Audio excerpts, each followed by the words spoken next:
নমস্কার বন্ধুরা, আমার ইউটিউব চ্যানেল লক্ষ্মী ছানাতে আপনাদের সবাইকে স্বাগত। আজ আমি 2026 সালের রায় মার্টিনের প্রশ্নবিচিত্রায় দ্বিতীয় পর্যায়ক্রমিক মূল্যায়ন পঞ্চম শ্রেণীর পরিবেশ 7 নম্বর school Bardhaman Harisabha Hindu girls high school সমাধান করছি।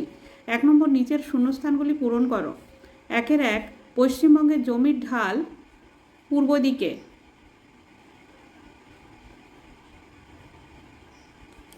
পশ্চিম থেকে পূর্ব দিকে।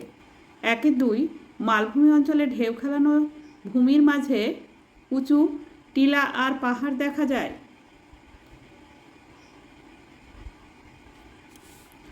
1-3, সুন্দরবনের বিখ্যাত গাছটি হল সুন্দরী। 1-4, বাঁকুড়ার চারিদিকে শাল গাছের জঙ্গল।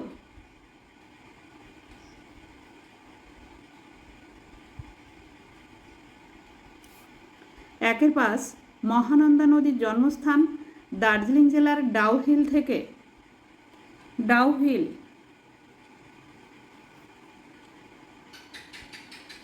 1-6, কয়লা ও পেট্রোলিয়াম দুটোকেই জীবাশ্ম জ্বালানি বলে। জীবাশ্ম।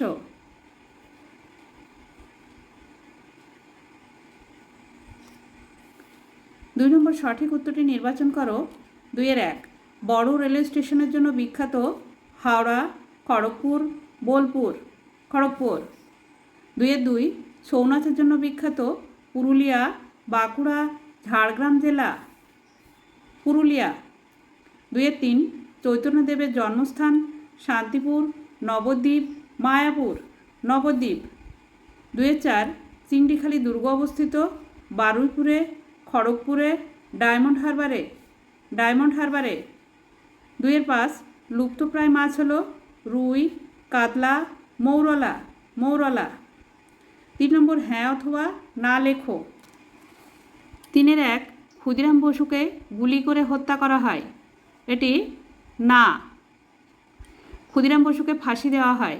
3-2, মেঘনাদ সাহা ছিলেন একজন সমাজ সংস্কারক। এটিও না। মেঘনাদ সাহা ছিলেন একজন বিজ্ঞানী।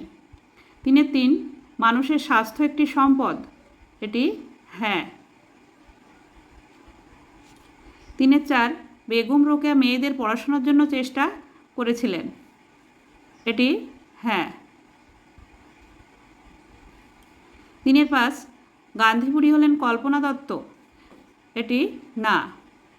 গান্ধী বুড়ি মাতঙ্গিনী হাজরা। 4 নম্বর, নিচের প্রশ্নগুলির উত্তর লেখো। 4-1, কোন ঘটনাকে সবুজ বিপ্লব বলা হয়? 1966 সালে 2 বছরে 4 গুণ হয়ে যায় চালের দাম। 1 টাকা 4 আনার চাল হয়ে যায় 5 টাকা কিলো। লোক বেশি কিন্তু ফসল কম। তারপর আসে নতুন বীজ ধান, সার, পোকা মারার ওষুধ। ডিপটি বয়েল বসলো। আবার নতুন করে ধান চাষ শুরু হলো। ফসল বাড়তে লাগলো। বছরে 2-3 বার ধান চাষ হলো। মানুষের আকাল কাটলো। এই ঘটনাকে ভারতের সবুজ বিপ্লব বলে। 4-2, ডিভিসি কেন তৈরি করা হয়েছিল? বন্যা বন্ধ করার জন্য ডিভিসি তৈরি করা হয়েছিল। ঠিক ছিল, পাহাড় থেকে দামোদর নদী দিয়ে গড়িয়ে আসা বর্ষার জল জমিয়ে রাখা হবে। এর জন্য পশ্চিমবঙ্গের সীমান্তের কাছে অনেকগুলি জলাধার করা হবে। সেখানে জল আটকে রাখা হবে, তাতে বন্যা হতে পারবে না। পরে অল্প অল্প করে সেই জল ছাড়া হবে, তাতে এই অঞ্চলের মানুষ চাষ করার জন্য সারা বছর জল পাবে। 4-3, তরাই অঞ্চল কোন কোন জেলার মধ্যে পড়ে? এখানকার মাটি কেমন? দার্জিলিং ও জলপাইগুড়ির দক্ষিণাংশ ও কোচবিহার ও উত্তর দিনাজপুরের উত্তরাংশ তরাই অঞ্চল নামে পরিচিত। এখানকার মাটি উর্বর। 4-4, সুন্দরবন কিভাবে তৈরি হয়েছে? পশ্চিমবঙ্গের অংশে সুন্দরবনের দ্বীপ সংখ্যা কত? পশ্চিমবঙ্গের গাঙ্গেয় সমভূমির দক্ষিণ অংশটি একটি বিরাট বন। এটি সুন্দরবন নামে পরিচিত। সুন্দরবনের বেশিরভাগটাই বাংলাদেশের অন্তর্গত।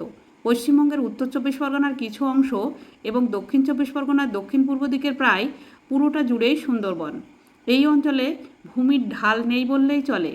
বাঘ এবং সুন্দরী গাছ হলো এই অঞ্চলের সবচেয়ে বিখ্যাত প্রাণী ও উদ্ভিদ। এখানকার পুরো জায়গাটা মাতলা, বিদ্যাধরী, কালিন্দী, রায়মঙ্গল নদী দিয়ে ঘেরা। এখানে 135টি দ্বীপ আছে।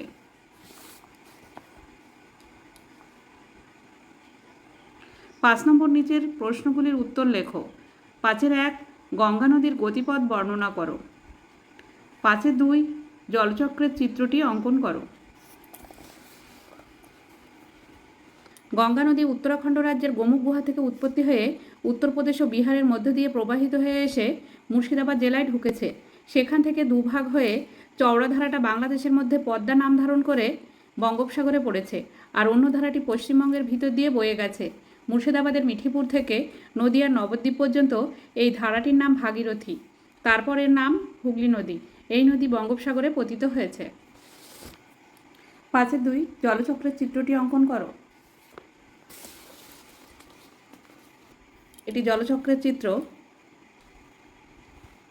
প্রথমে জলাশয়, নদী, সমুদ্র ইত্যাদি থেকে জল সূর্যের তাপে জলীয় বাষ্প হয়ে মেঘ হচ্ছে, তারপরে পাহাড়ের মাথায় বরফ জমছে, সেখান থেকে আবার পাহাড়ি নদী ও বৃষ্টি হচ্ছে, আবার জলাশয়ে ফিরে আসছে। বন্ধুরা, আজ এখানেই শেষ করছি। ভিডিওটি ভালো লাগলে লাইক, কমেন্ট ও শেয়ার করবেন এবং চ্যানেলটি সাবস্ক্রাইব করবেন।